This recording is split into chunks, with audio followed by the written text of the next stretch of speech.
Good evening and welcome to Tucker Carlson tonight. We're awaiting remarks from President Trump. He's at the winter meeting of the Republican National Committee. The president is scheduled to start speaking at 8:10 tonight from the Trump Hotel in Washington, D.C. You're looking at pictures of it right there. Of course, we'll take you live when he does. But first, Washington has been in near limbo all day, mesmerized by the promise that the now famous House Intelligence Committee memo will be released at any moment, any second. We don't know when, it turns out. At this point, all we know for certain about the memo is that it's 4 pages long. It was compiled by Intel Committee Chairman Devin Nunes, and as of tonight remains classified and hidden from public view. According to some who have read it, the memo exposes shocking misconduct by our intelligence and law enforcement agencies during the 2016 election, including spying on Americans for political purposes. We can't confirm any of that. Like pretty much everyone else, we have not seen the document, but the charges are strong enough to shake public faith in some of our most important public institutions. And the only way to fix that is to release the memo so the rest of us can see the evidence and decide for ourselves what it amounts to. That's how democracies work. It seems like an obvious solution. In fact, it's the only solution. And yet, for some reason, the prospect of transparency has triggered panic in the Democratic Party and among its Praetorian Guard in the media. Just a year ago, the Washington Post, for example, adopted the pompous and yet indisputably true slogan, "Democracy dies in darkness." Just this week, that paper dismissed the congressional memo as, quote, a hyper-partisan attempt to discredit Mueller. Of course, the Post would have no way of knowing that. They haven't seen the memo. They don't want you to see it either. How did democracy dies in darkness become some things are best kept secret? It turns out that when transparency hurts Democrats, the media oppose transparency. Remember when CNN's Chris Cuomo warned viewers they would be breaking the law simply by reading John Podesta's leaked emails? Well, needless to say, most government bureaucrats agree with the media on this. As The Onion put it today, FBI warns that Republican memo could undermine faith in massive, unaccountable secret government agencies. No surprise there. Most people everywhere would rather avoid accountability if it's at all possible. The federal government's transparency caucus has always been notably small. The question is, are there legitimate reasons to oppose releasing the memo? Reasons that have nothing to do with craven media cheerleading for Democrats or with Adam Schiff's career aspirations. Only 2 legitimate reasons come to mind. Are the contents of the memo provably false and therefore libelous? And would releasing the memo imperil national security? Those are real questions, and so far the answer to both appears to be no. In other words, there is no excuse for withholding this document from the public. Claims to the contrary are partisan barking, and you ought to ignore them. Mark Stein is an author and columnist, and he joins us tonight. So, Mark, I think the best summary of the argument against this from the federal point of view came out today in The Onion, which quoted an imaginary federal official as saying, and I'm quoting, "If we take away the public's faith in this shadowy monolith, all that's left is an extensive network of rogue, unelected intelligence officers carrying out extrajudicial missions for a variety of subjective and occasionally personal reasons." And we wouldn't want that. Exactly. And as you noted, the Washington Post has come out against the release of the memo. This is the newspaper that every couple of years Hollywood makes a movie about with Katharine Graham, the late owner, and Ben Bradley, the late editor, said, "Oh, yeah, I'll go to jail. I'll publish this, and I'm prepared to take the risk of going to jail." And Tom Hanks and gets all the looks forward to all the Oscar nominations and all the rest of it. And every actor would kill to play the Washington Post owner who says, "I'm going to go to jail. I'm publishing the memo and I'm willing to go to jail." And then back in the real world, they say, "Oh, no, no, no. You are people out there. You don't need to know this. It could greatly imperil all our shadowy deep state bureaucracies if you were to see this memo." There's a kind of conflict there. Well, I would in the say modern democratic.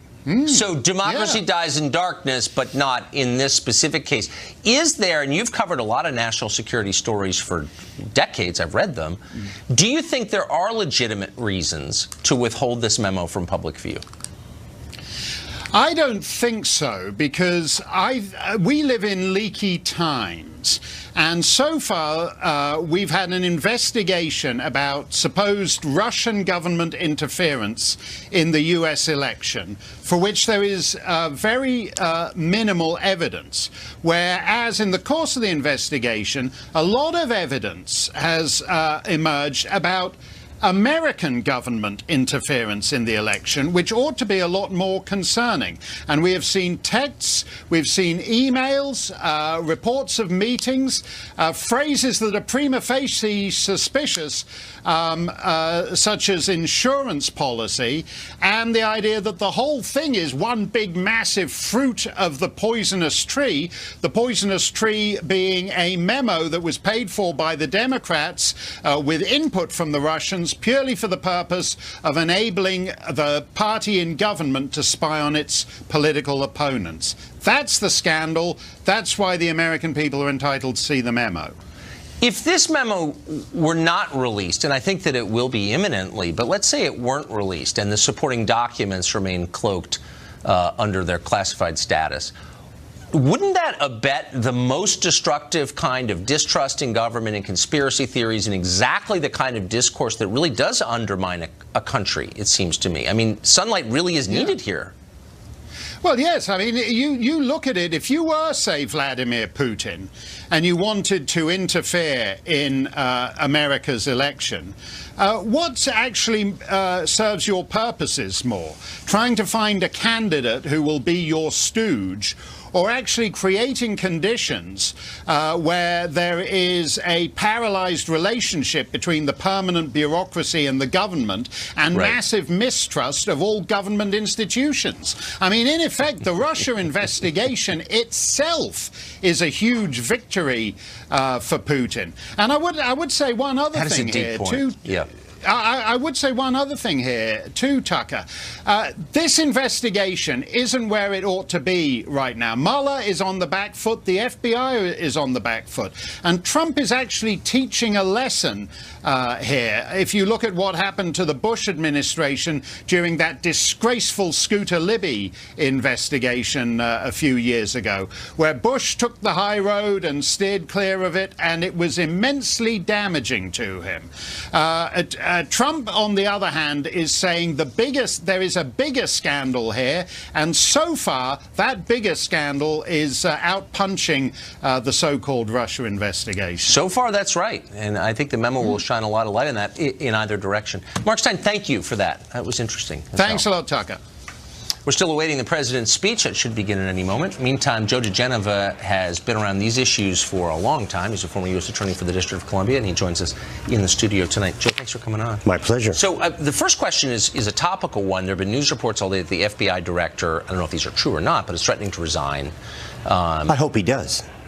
So what is that about? Where are these stories coming from? Are they true? Chris Wray planted these stories himself, but he's trying to show the employees of the FBI and the former agents that he's brave, he's stalwart, he's standing up for them. This is nonsensical. If he offers to resign, the president should accept his resignation. This type of behavior by an FBI director is childish, it's immature, and let me say that since August, the Congress has been seeking the documents which are going to be revealed somewhat in the 4-page memorandum, which demonstrate the corruption on the 7th floor of the FBI and at the Department of Justice under Comey and others. It is inconceivable to me that Wray has to turn to a threat of resignation to make himself look good.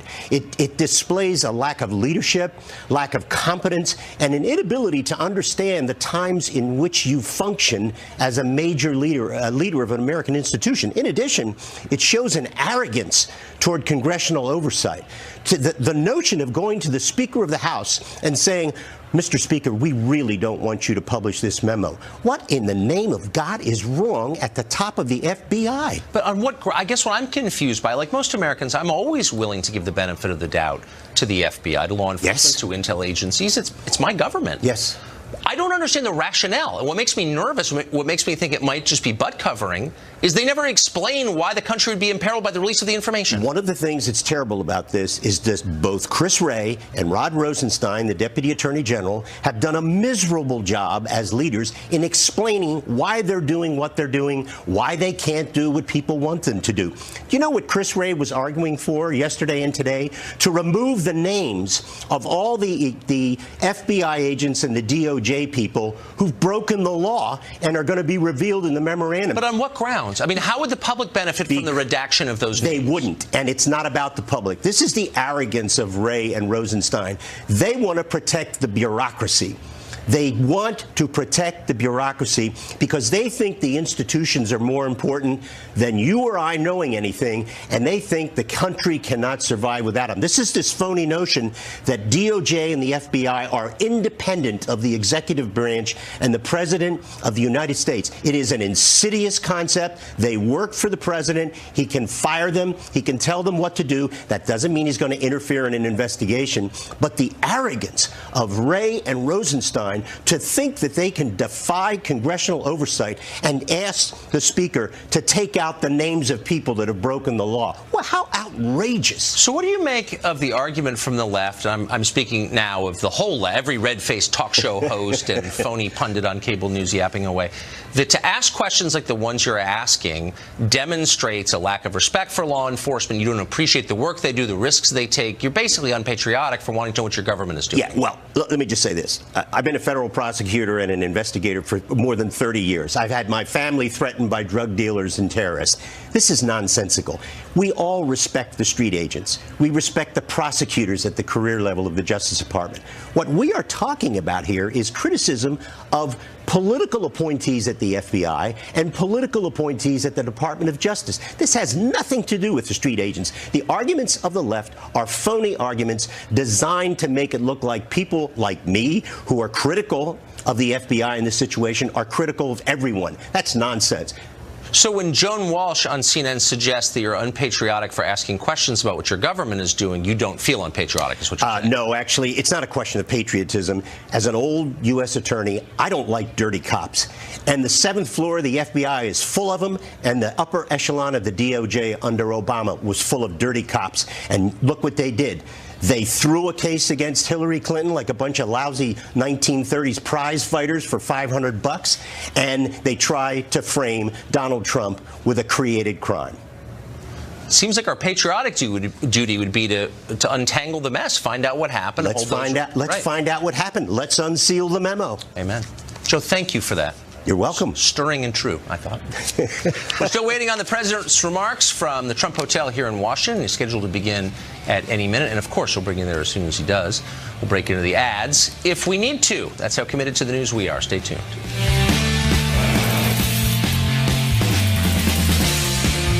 Hey, we didn't have a homeowner's claim last year. A Fox News alert, the president about to speak at the RNC winter meeting being held at the Trump Hotel here in Washington. He'll discuss, we think, the FBI memo. We're not sure. There's a new report out, though, that there is evidence of partisan activity described in the memo. A number of new reports haven't confirmed them. Kim Strasser writes to the Wall Street Journal. She has been on this story for months, and she joins us tonight. Kim, thanks for coming on. I'm so happy to be here, Tucker. Thank you. So there is, and I don't mean to call you out on this because I don't know if you've seen it. It came out about 60 seconds ago. But The Hill, John Solomon at The Hill reporting that congressional Republicans will make the case that half to three-quarters of the evidence that federal law enforcement officials used to begin the investigation into Trump and his campaign came initially from partisan sources connected to Hillary Clinton. Basically, Democratic oppo is used to start this investigation. Does that sound plausible? Yeah, it does sound plausible because, look, people need to step back when they go and look at this memo when it finally comes out. And this has been somewhat lost among all the back and forth, is what you have here is an FBI that launched a counterintelligence probe into an active presidential campaign. Now, normally the bar for that would have to be very, very high. So if we find out that, in fact, even, I'm sorry, even half of it or a third of it or a bit of it was based on partisan partisan research from another campaign or manufacturer. One reason, and that's because what's in this memo is damaging to certain people who aren't named by name in it. And I think what we're going to see come out in this is that members of the FBI were, let's say, cavalier with the truth in terms of what they told the FISA court, that they rested this entire probe on very flimsy, if any, evidence, and that they just, weren't straight with some of the people they were dealing with as they tried to get very, very powerful tools to look at American citizens. I'm confused, though. I mean, you're a working journalist. I thought the basic precept of journalism was that the public has a right to know as much as it can, realistically, about what powerful people, and particularly the government, are doing. I'm sorry, I'm going to have to cut you off there. The president is taking the stage. Kim Strassel, thank you. Here's the President of the United States. Thank you, everybody. Well, Ronna and I, we won Michigan together, so I said, I think we have to keep her. And now look at the job she's doing. What a job. Thanks, Ronna. What a job. That's true. They're setting records, but we're going to set another kind of record, and that's making our great country so great again. So much better than it ever was. Our military, our immigration situation, I think it has a chance. The Democrats are AWOL. They're missing in action. We're saying, where are they? We have a proposal. We never hear from them. Because I don't think they want to solve the DACA problem. I think they want to talk about it. I think they want to obstruct. The name is Resist. That's the name of their movement. Resist. That's all they do is resist. I don't know if they're good at it. They can't be too good at it because we're passing a lot of things. So I wouldn't say their resistance is extremely successful. The thing I'm most proud about, we passed the biggest, the most beautiful tax cut and reform that anybody's seen. And included in that is the individual mandate repeal. That's where you pay a fortune in order not to have to pay for health insurance. Think of that one. In other words, you go and you don't have so much because you're in this middle group, and you can't really buy health insurance or health care. So you write a big, beautiful check. You take a lot of money for the privilege of not paying, and you get nothing. Do you think that's a fair deal? We repealed it, folks. We repealed it. And Anwar, I heard so much about Anwar over the years. They've been trying to get Anwar, Alaska. They've been trying to get it passed for 40 years. And I didn't think it was so big. I said, what's the big deal? And then a friend of mine called who's in that business, energy. He said, they've been trying to pass it for 42 years. Ronald Reagan tried and failed. Everybody tried and failed. And I hear you're going to get it passed. This is just a little part of our bill. It's one of the big fines in the world, oil and gas. And as soon as I heard that, I said, I love this Anwar. This is big stuff. I love it. So it's great. But we just did anybody not see the State of the Union? Because even the haters back there gave us good reviews on that one. It's hard for them to do. They came up with fake polls. They had fake polls, but the fake polls were even good. And they said, what are we going to do?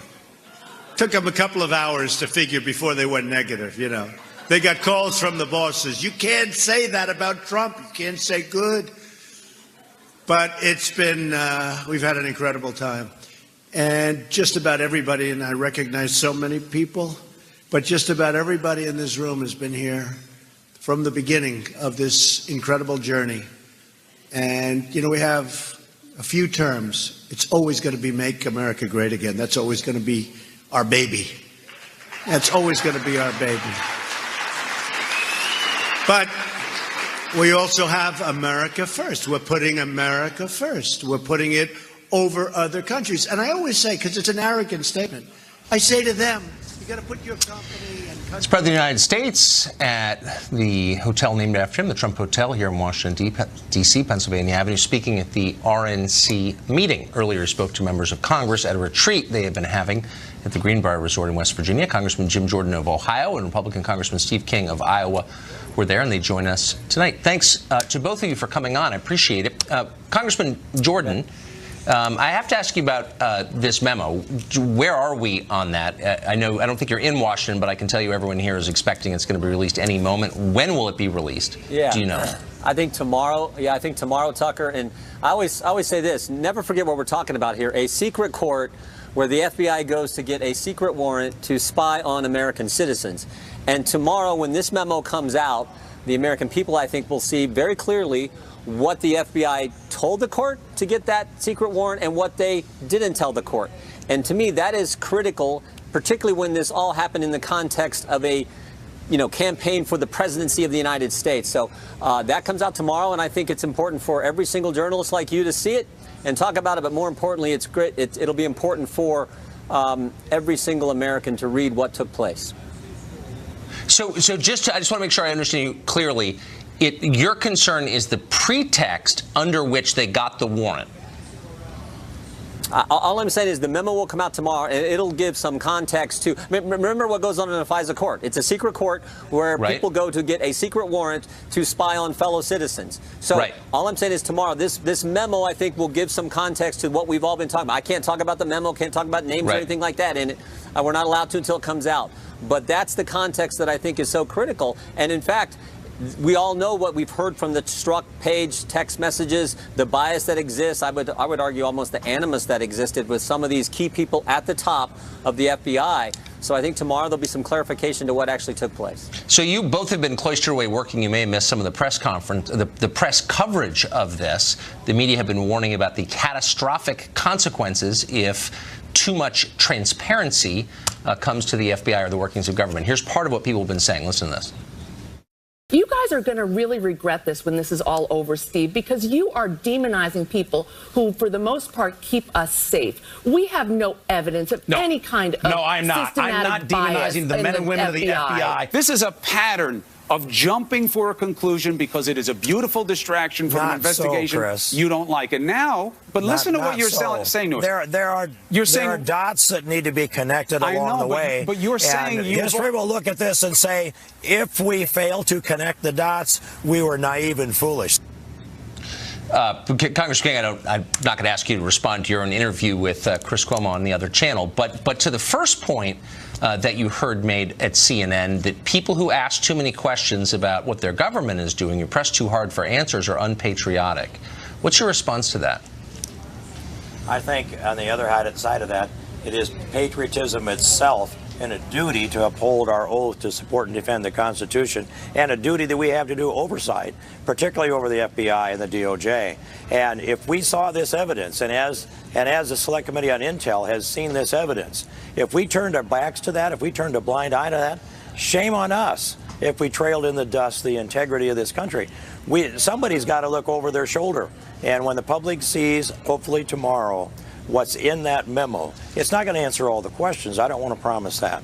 But it certainly asks the right ones. And it starts the path down to investigate down these rabbit trails. I think it'll be the equivalent of when the cannon went off, when the land rush began of the Oklahoma Sooners. They ran out across the prairie. I think the press, the pundits, the American people they're going to start looking back against all the little signals and evidence that we've seen over the months. They're going to have different meanings than they had when they were first analyzed. And we will have to open doors at the end of those trails so that the American people know this is earth-shaking. It's worse than Watergate.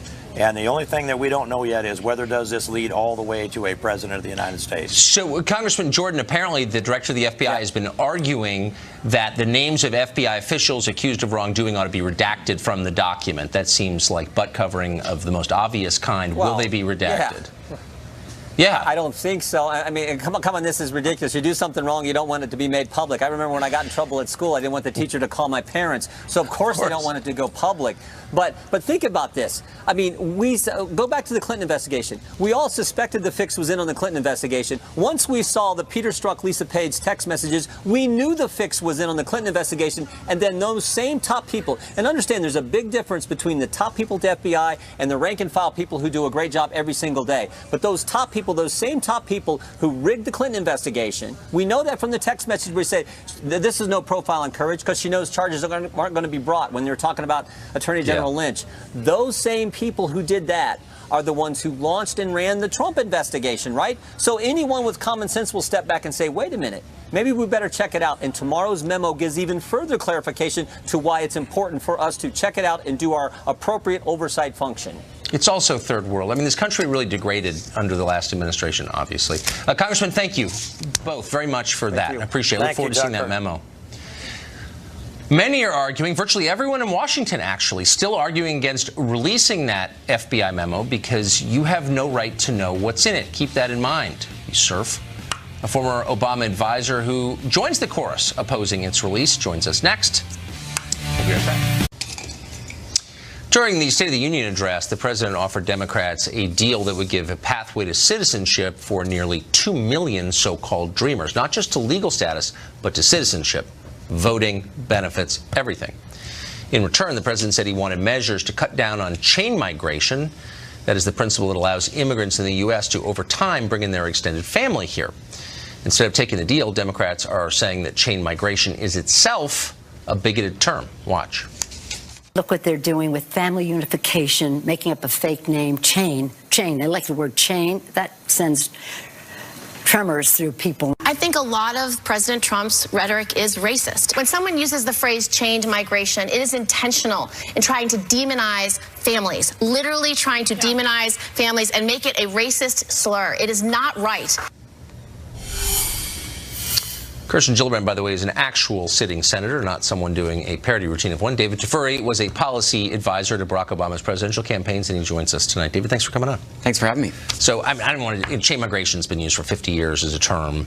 The chain in the term chain migration is not a physical chain. There's no reference to any horrifying episode in American history like slavery. That's insane. But the principle is an important one because 70% of all legal immigrants into this country come through chain migration, family reunification. I actually don't care what they call it. The principle is the same. We don't have any control over any of those people. We don't get to vet them. We don't get to choose them. They come because they're related to people who are already here. Why is that a good idea? Well, of course, we do get to vet them. And actually, they have to apply, and they have to get a visa. And it takes 10 to 13 years for them to come here. So they don't come here automatically. But it's also important to note that the Trump proposal limits all chain migration. So you can't bring in any family members other than your spouse or your children. And I misspoke, and I just want to, and you're absolutely right. We do get to vet them. We get to do our best to make sure they're not members of ISIS, though sometimes we fail in that. What I meant is we don't get to choose them. We don't get to say this is the most impressive possible person. The main criterion for admission is a blood relation already here. So it's not a good way to assemble a cast of all-stars. It's a good way to benefit immigrants, but maybe not the whole country. Do you see what I mean? And that's the majority of immigrants. So why is that a good way to do it? That's just a simple question. Well, first of all, it is the way we have done it for a very long time. So, for instance, President Trump's mom... That's not a real... I mean, wait, hold on. Well, hold on a second. We've done it for a long time. We have done it that way for a long time. Yeah, I know. We've done a lot of things for a long time. Let me give you a very apropos example. President Trump's mom came from Scotland in 1930. She came here because her sister was here. Her sister sponsored her. So she came through chain migration. I just fell asleep, and I can't track this conversation because it's so immaterial. Look, it is material. 70% of our immigrants come this way. It's a really simple question. The question is not, have we done it a long time? Have people benefited from it? Do immigrants like it? I know the answer to all those things. Is it a good idea? Is that the best way to choose your immigrants, whether they happen to be related to somebody? Would you staff your company that way? Oh, you've got a cousin in Utica? He's hired. No one would do that. It's not the best way to do anything, right? Well, it's not the only way people come here. So now you're suggesting it's the only way people come. 70% of all legal immigrants. 70%. It's the overwhelming majority come that way. So why wouldn't we reassess that? Because Kirsten Gillibrand, who's like pathetic, is like, you're a racist for, hush. Seriously, a real question, adult question. Is that a good idea? Well, let's make this pragmatic, okay? President Trump's proposal is to limit chain migration just to spouses and children. Now, the Democrats have accepted that proposal with respect to the DACA participants, the people who are dreamers, who are going to get legal status in 10 to 12 years. And that is a compromise. The Republicans and President Trump are now saying they want to eliminate all chain migration. That might be too, but let me just finish. That might be too overbroad. Let me give you an example. Let's say an engineer comes here from India. He comes to work for Google. He's a abiding citizen, law-abiding citizen. He's contributing to the economy, and he wants to bring his parents. Normally, under the current system, eventually, he could bring his parents. This would eliminate that. And we have to think about, is that really what we want to do? Do we want to eliminate all people who come here for potentially the type of people you're talking about, who come on merit-based reasons, from bringing in their parents or their family? It kind of depends on that. Look, I understand why that would be a bad deal for the immigrants, but I think there's another party whose interests should be represented, and that's the rest of us. And I think the question is, it's a real question. And again, attempts by these members of Congress to shout it down using terms like racist isn't helpful. Does it help us?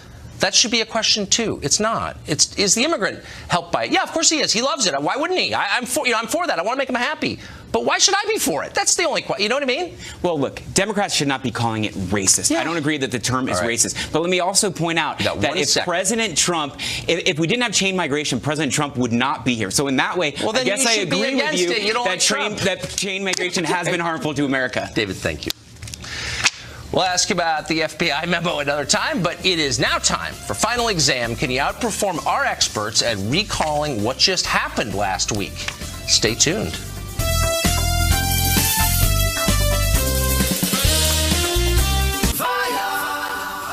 Hey, what are you guys doing here? Clash of news personalities. This week's two-time defending champion is Carly Shimkus, Fox News headline 24/7 reporter and contributor to Fox and Friends. Her challenger is the political editor of Town Hall and a Fox News contributor, Guy Benson. Smart people both and ferociously competitive. Are you ready? We're ready. Okay, so you are the reigning champion. Yes. Guy has come in to dethrone you. I'd like to cling on to that title. Okay, good. Well, we'll see if you have the steely resolve necessary and the news knowledge. Yes. Okay, hands on buzzers. Here are the rules. You're familiar, but I'm just telling you just so there are no mistakes. I ask the questions. The first one to buzz in gets to answer. You have to wait till I finish asking the question before you do. Each correct answer is worth 1 point. Get it wrong, you lose a point. Best of 5 wins. Are you ready? Ready. Let's get started. The White House recently asked the Guggenheim to borrow a painting by Vincent van Gogh, the famous one-eared Dutch painter. The museum declined, instead offered President Trump which piece of so-called art? Carly. A 18-karat gold toilet. Don't believe you. That's too grotesque. We'll check the tape. See if you're right. An 18-karat, fully functioning gold toilet. This work of art had been displayed in a public restroom at the Guggenheim, and it had been used by thousands of people. That's unbelievable. How'd you know 18 karat? That's a level of specificity that we're not, we don't deal in that currency here on the show. Gold toilet is impressive enough to know. Thank you. Very specific. I appreciate that coming from Guy. He's a very smart man. I thought it was a bidet, but whatever. But it was a toilet. Good call. Tomato, tomato. Question 2. This week, for the first time in 150 years, a blue moon, a supermoon, and a lunar eclipse occurred simultaneously on the same night. There is a name for this phenomenon. What is it? Guy Benson. Is a super blue blood moon. It's too weird. But let's see if you're right. To the tape. You're looking at the super blue blood moon. It's the first time we've seen this in the U.S. in more than 150 years. And here's what it looks like right here above New York. That's cool. Really cool. How'd you know that? Because someone made the joke that I'm sort of blue-blooded, and so this is my moon. Wow. This speaks to you too. I don't know. I see a super blue blood moon rising kind of thing. Yeah, CCR, little CCR, something like that. Wow. Question 3. This one is multiple choice. At 1 hour and 20 minutes, President Trump's State of the Union address was long, but it was not the longest in history. Which former president still holds that title? Is it Bill Clinton, George W. Bush, or Barack H. Obama? Guy Benson. Bill Clinton.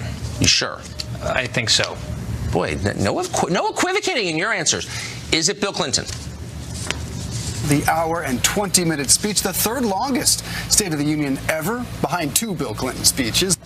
Oh, so he's got spots 1 and 2? 1 and 2, yeah. Wow, that's Clintonian. Very good. I'm not surprised, actually. Obama, I felt like... Yeah, I know. He was a wordy character, but nobody beats Clinton in that category.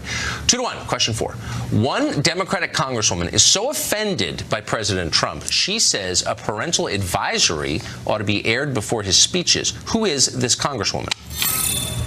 Carlson? Maxine Waters. Maxine Waters of Los Angeles. Yes. Is it Maxine Waters? This president, with his vulgarity and his disrespect for women and people of color, is a terrible role model for our children. Whenever he appears on TV, there should be a disclaimer that says, this may not be acceptable for children. Yes. Maxine That's Waters. not extreme. No. No. Once Totally sane. Cheered on a race ride, but that's not offensive. Okay, so are we 2-2? I think we are. Let me check with the judges. We are. They've confirmed that. It's 2-2. Uh-oh. This is the tiebreaker. Question 5. Oh, my. Final question. Palms are sweating. Okay, here it is. A video of a rat, the rodent, went viral this week because the rat was caught doing something pretty extraordinary. What was the rat doing? It was a rat was doing something extraordinary.